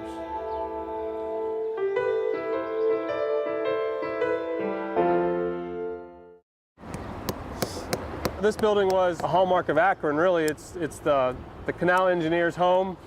One more of these. We're setting up a 2-foot by 2-foot grid on all the faces of the building. Document in smaller pieces to be able to note clues that are on the building that will actually note the history so that it will accompany its restoration. We're putting together film for each side of the building, see if there's any shift in the building whenever it's moved. In 2008, they were able to move and restore the Captain Richard Howe House. It was a 1836 high-style federal structure. Captain Richard Howe is the reason why the canal exists. It's the reason why Akron exists. We wouldn't have a project if it wasn't for Captain Richard Howe and Simon Perkins and Mr. Regula. Our original plan was to restore the building on site. And about the time we'd raised all the money to restore the building, I love flying. I got a call from the city, and they basically said, we're going to move your building. But I'll be honest with you, it was probably the best thing for this resource. Train's really cool. Because if we were down sure. at the corner of Main and High, people would probably wonder, well, why is the building here? Because when the canal's over there. There's real good reasons for why. Because the canal in the 1830s and 40s was our version of an interstate highway system. It was dirty, it was industrial, it was busy. You wouldn't want to build your house right on the canal. That would not have been a good decision. But now where it is, it actually fits perfectly. And tell the story and you actually physically see the canal. There were many forward-thinking people then and now who see the importance of remembering our history. You know, we stand on the shoulders of giants who came before us. You just can't stand on their shoulders. You got to recognize it. You got to honor that. And with that comes a responsibility to preserve and interpret and educate that next generation. Because if you don't, you're not doing your job.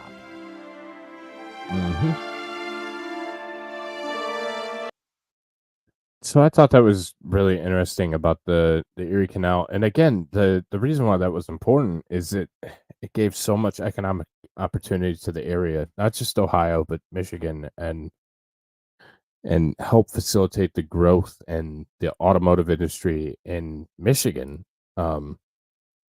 And in turn that helped, like I said, Pittsburgh, and it helped Chicago, and it helps it just grew this entire Midwest and kind of really made America go. Like, gave us something to produce. It gave us something to go. So well, thank you, Digger. Or Ghostry. Sorry. I clicked the wrong one. Yeah, no worries. I enjoyed it too. So yeah, we take a lot of road trips. They're a lot of fun. So I got one more in today's to get us to the end of 1825. So a shit ton of Germans moved into Detroit. First wave of German immigration to Detroit begins. And you'll see why that's a bad thing in next week's episode. Because next week we get into Detroit's first race riot. We get into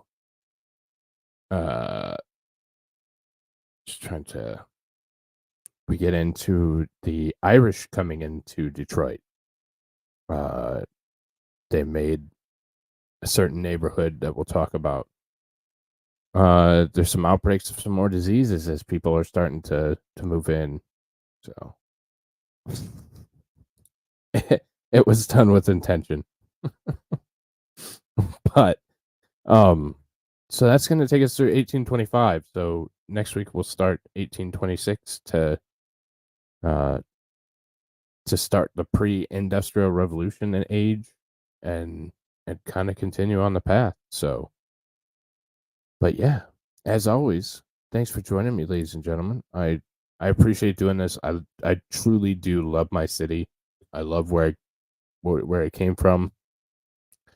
And if nothing else, I have a hell of a lot of pride, and articulable pride in this great city. So,